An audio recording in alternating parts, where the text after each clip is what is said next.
एक वकील साहब आए गुरु महाराज से दीक्षा लेने के लिए, तो गुरु महाराज बोले कि मेरा नाम लेकर कि उनसे दीक्षा ले लीजिए, आजकल मैं दीक्षा नहीं देता हूँ, उनसे दीक्षा ले लीजिए। तो वकील साहब ही पहले बहस करने वाले होते हैं वकील। तो गुरु महाराज से वे कहते हैं कि हुजूर मेरा तो मन था आपसे ही दीक्षा लेने का, लेकिन आप कहते हैं उनसे दीक्षा लीजिए।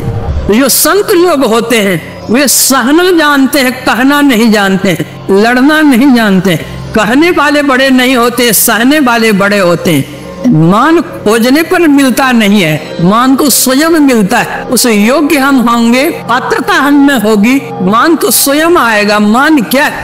अपने घर को तो छोड़ दिया लेकिन मठिया बनाने में लग गए, अपनी पत्नी को तो छोड़ दिया लेकिन चेली को नहीं छोड़ सकते हैं, अपने बेटा को तो छोड़ दिया लेकिन चेला को नहीं छोड़ सकते। जो चेला पढ़ेगा दिन को कहो रात, रात को कहो दिन, तो कहने के लिए करने को तैयार। ऐसे संत नहीं होते।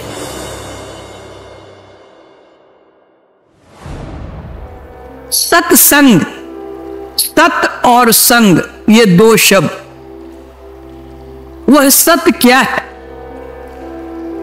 सत स्वरूप सर्वेश्वर परमात्मा है, उसी का अभिन्न अंश जीवात्मा है, यह सत्य है।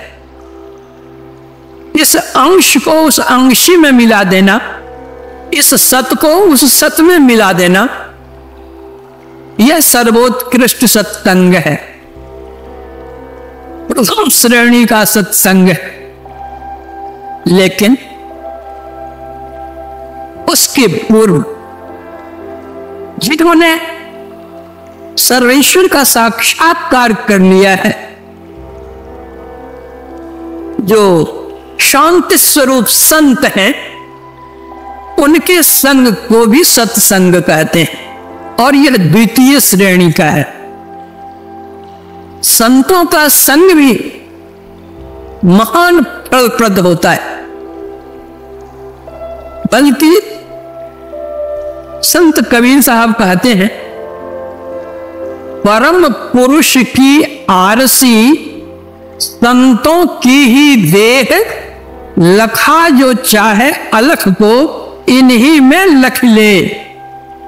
जिस तरह से आईने में हम लोग अपना चेहरा देखते हैं, तो संत कबीर साहब कहते हैं संतों का जो शरीर है वह परम पुरुष की आरसी है, आईना है। परम पुरुष को देखने का, अपने चेहरा को देखने का है आईना हमारे सामने में, उसी तरह परम पुरुष परमात्मा को देखने का जो आईना है वह संतों का शरीर है। संतों में देखो, संत कैसे होते हैं?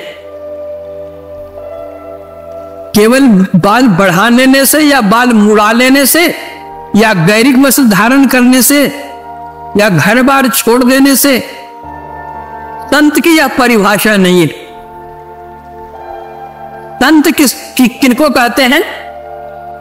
तुलसी संत सुअंबुतर, फूले फले पर हेत, इतते ये पाहन हने, उतते हुए फल देत। जो संत होते हैं वे आम के पेड़ के समान होते हैं। व्यक्ति इधर से ढेला मारता है, पत्थर मारता है, लाठी मारता है वृक्ष में, इधर से तो ये पत्थर मारता है, लेकिन उधर से वह देता क्या है? मीठा फल, आम देता है। मार खा करके भी फल देते हैं, मीठा फल देते हैं। तो जो संत लोग होते हैं वे सहना जानते हैं, कहना नहीं जानते हैं, लड़ना नहीं जानते हैं।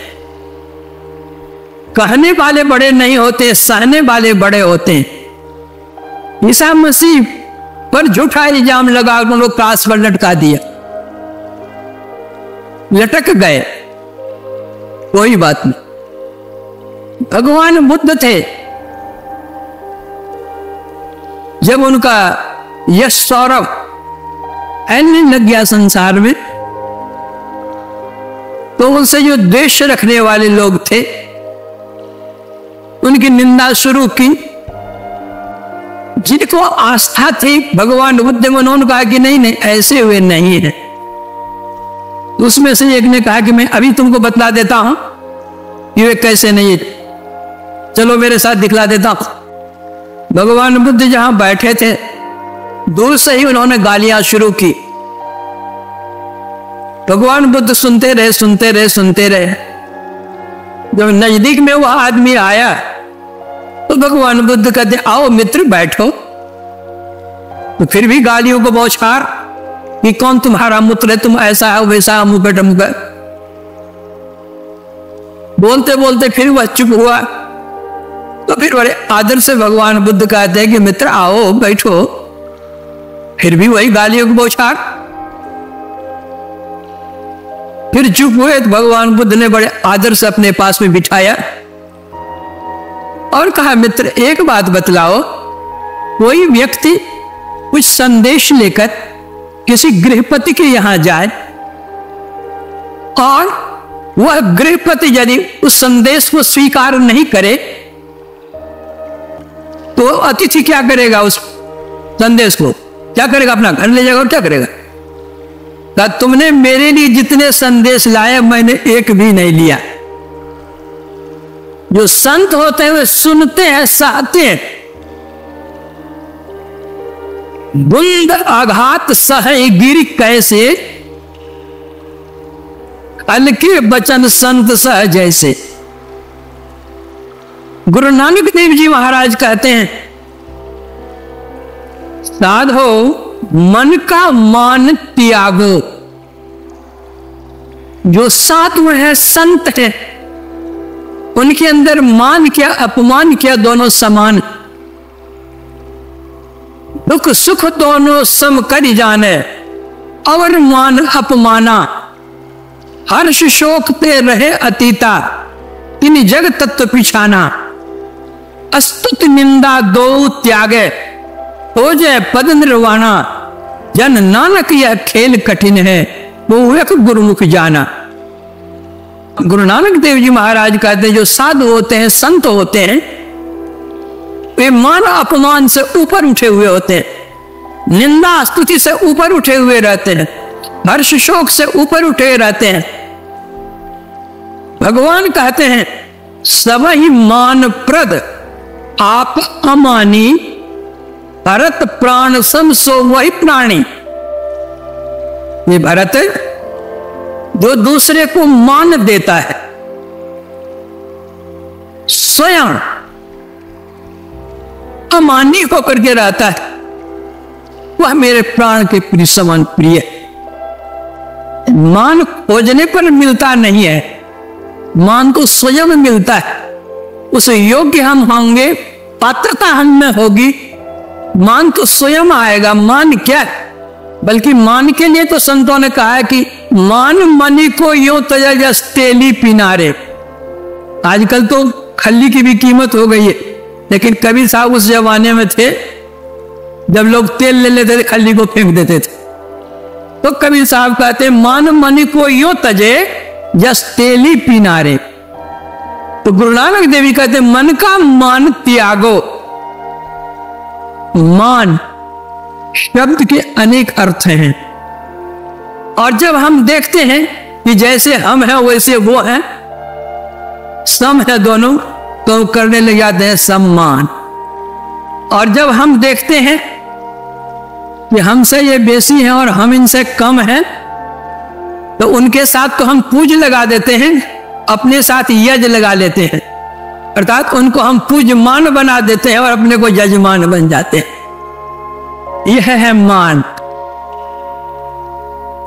तो गुरु नानक देव जी महाराज, मन का मान त्यागो, छोड़ो।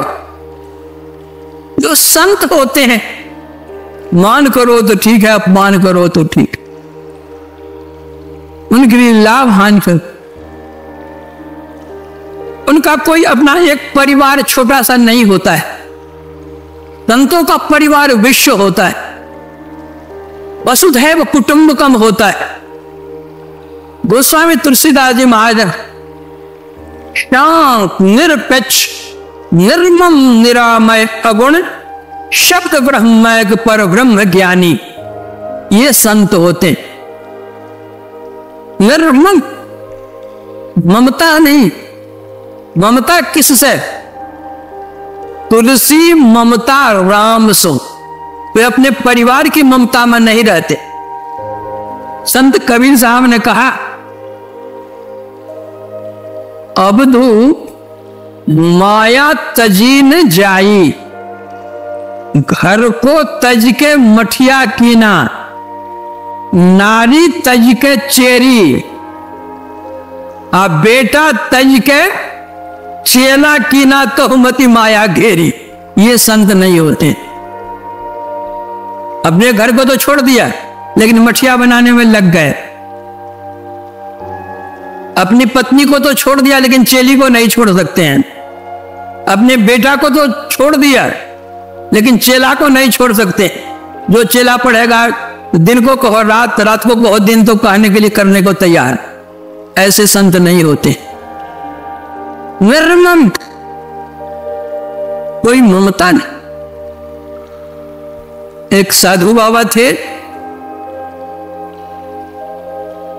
जल कमलवत रहते थे, चाहिए भी वही। उनको एक लड़का था, विवाह के योग्य हो गया, तो जो उनके और शिष्य लोग थे उन्होंने कहा, बाबा आपका लड़का सयाना हो गया, अब इसकी शादी कर देनी चाहिए। तो साधु बाबा ने कहा कि भाई हम कहाँ लड़की खोजते फिरेंगे, आप ही लोग कहीं देख करके ठीक ठाक करो, शादी कर दो। लोगों ने देख दाकर कहीं एक लड़की ठीक किया, आकर कहा कि अमुक लड़की है ऐसे ऐसे, कहा ठीक है शादी कर दो। शादी की तिथि निश्चित हो गई। अब दुल्हा के लिए और लड़की के लिए कपड़ा उपड़ा सब खरीदने के लिए बाजार गए उनके शिष्यगण सब। जब कपड़ा खरीदने के लिए बाजार जाने लगे तो साधु बाबा ने कहा कि रोहित थोड़ा कफन का कपड़ा भी लेते आना। तो शिष्यों ने कहा कि महाराज शुभ घड़ी में जहाँ शादी होने जा रही है वहां आप कफन का कपड़ा लाने कहते हैं, ये तो ठीक नहीं लगता है। अरे भाई हम हैं, लड़का है, बहू आएगी, कभी न कभी किसी का शरीर तो छूटेगा ही, तो खोजना पड़ेगा, नहीं तो घर में रहेगा कफन का कपड़ा तुरंत लेकर चले जाएंगे, इसमें कौन बात है। घर में रहेगी तो कोई बात है, घर में। अब साधु बाबा की आज्ञा है, गुरु महाराज की आज्ञा है, तो विवाह शादी के कपड़े के साथ साथ क्या करते हो, कफन का कपड़ा भी आ गया। सब तैयार हो गए, बारात बन ठन करके तैयार। पालकी आएगी जिस पर दुल्हा बैठ करके जाएंगे। जब पालकी करने के लिए उनके शिष्यगण जाने लगे तो कह रहे भाई पालकी के लिए तो जाते ही हो, एक तो अर्थी भी बना करके ले आना। कहा महाराज आप भी गजब के आदमी है, अर्थी अर्थी भी क्या होगा, क्या होगी उसकी जरूरत क्या पड़ी। बोले तुम लोग समझते नहीं हो भाई, घर में पड़ा हुआ रहेगा तो क्या तुमको लगता है एक किनारे में पड़ा रहेगा। तब गुरु महाराज की आज्ञा है क्या, तो पालकी भी उधर से आई, वो अर्थी भी रख दो किनारे में। एक किनारे अर्थी पड़ी हुई। लड़का चला गया शादी करने के लिए, शादी करके आया, लड़की साथ में आई। जिसी रात वो लड़की आती है उसी रात में लड़के की मृत्यु होती है। साधु बाबा कहते हैं कि रे रे रे रे, यही अर्थी बनी हुई है ना जी, कफन का कपड़ा चाहिए, कुछ खोजना पड़ेगा तुम लोगों को, ले चलो जाकर काम कर दो। बाबा आप भी गजब के आदमी, आप जानते थे कि लड़का मरेगा, इसीलिए ना आप कपड़ा मंगाए थे, इसीलिए ना आप अर्थी बनवा करके मंगाए थे। तो जब आप जानते थे कि लड़का मरेगा, तो बेचारी लड़की का जीवन आपने क्यों बर्बाद किया। तो आपको शादी ही नहीं करनी चाहिए थी लड़की की। साधु बाबा ने कहा कि अरे जब तुम यह बात जानते हो कि मैं यह जानता था कि लड़का मरेगा, तो मैं यह भी तो जानता हूं कि लड़की का भविष्य क्या है। अरे पूर्व जन्म की ये भक्ति है, इसके साथ में रहती तो भक्ति में घाटा होता। इसका जीवन इतने ही दिनों का था, उसको वो चला गया, भक्ति करेगी, ध्यान करेगी, होते तो भगवान को प्राप्त कर लेगी। इसलिए अब तो जो संत होते हैं तुलसी ममता राम सो, परिवार से नहीं, राम सो ममता, और संसार से समता सब संसार। राग न, रोष न, दोष दुख, ऐसे जो दास होते हैं, भक्त होते हैं, संत होते हैं, दास भय भव पार, वही संसार सागर को पार कर। तो ऐसे संत का जो संग होता है, यह भी बड़ा भाग्य होता है। इसीलिए भगवान राम ने कहा कि बड़े भाग पाइए सत्संगा, बिना ही प्रयास होए भाव भंगा। तो जो बड़ भागी होते हैं उनको ऐसे संतों के संग मिलते हैं, सानिध्य मिलता है। लेकिन ऐसे संतों का संग भी दुर्लभ, सत्संगति दुर्लभ संसारा, निमिष दंड भरी एको बारा। तक अगर ऐसे संत मिल भी जाएं तो हमारे पास कोई मीटर नहीं है, हमारे पास वो दृष्टि नहीं है कि हम उन संत को पहचान सकें और उनसे जो लाभ लेना चाहिए ले सकें। हमारे गुरु महाराज थे, इतने बड़े महान संत थे, कितने को उनका सानिध्य प्राप्त हुआ, अब कितने ने क्या उनसे लिया, हम लोग क्या ले सके उनसे। देने के लिए तो सब कुछ खोल दिए। सतगुरु सब कुछ दीन, देत कछु ना रहो, अमया भागिन नारी, सुख तज दुख ले आओ। गई पिया के महल, पिया संग ना रची, हृदय कपट रहो छाए मान लज्जा। गुरु महाराज का सानिध्य लाभ करके भी हम कहां लाभ ले सके। गंगा जी की धारा बहती है, गंगा जी किसी को नहीं कहती कि तुमको 1 किलो जल दूंगी, तुमको 1 क्विंटल जल दूंगी, कि तुमको 1 टन जल दूंगी। जितना बड़ा पात्र हमारे पास है, गंगा जी से उतना जल हम ले आते हैं। उसी तरह गुरु कृपा तो प्रवाहित होती रह रही है, धारा बह रही है, तब भी बहती थी, अब भी बह रही है। लेकिन पात्र हमारे पास जितना बड़ा होगा उतना ही तो हम लेंगे, बेसी कहां से ले सकेंगे, अटेगा कहां से। एक दिन मैंने पूछा गुरु महाराज, तो जो कबीर साहब की जो यह वाणी है कि सदगुरु सब कुछ दीन, देत कछु ना रहो, वो तो सदगुरु तो केवल एक यत्न बतला देते हैं कि इस तरह से ध्यान करो। सब कुछ दीन कैसे? गुरु महाराज बोले कि कोई अपने खजाने की चाबी अगर आपको दे दे तो खजाना का सब आपको मिल गया कि बाकी रह गया? सब मिल गया। जब चाबी दे दी तो जब चाहे ले लेंगे हम। तो उसी तरह परमात्मा को पाने की चाबी तो दे दी गई है, पर मां कोई खजाना है, अब खोलिए और लीजिए। एक वकील साहब आए गुरु महाराज से दीक्षा लेने के लिए, तो गुरु महाराज बोले कि मेरा नाम लेकर कि उनसे दीक्षा ले लीजिए, आजकल मैं दीक्षा नहीं देता हूं, उनसे दीक्षा ले लीजिए। तो वकील साहब ही पहले बहस करने वाले होते हैं ना वकील। तो गुरु महाराज से वे कहते हैं कि हुजूर मेरा तो मन था आपसे ही दीक्षा लेने का, लेकिन आप कहते हैं उनसे दीक्षा लीजिए। गुरु महाराज कहते हैं कि हमारी अलमारी है,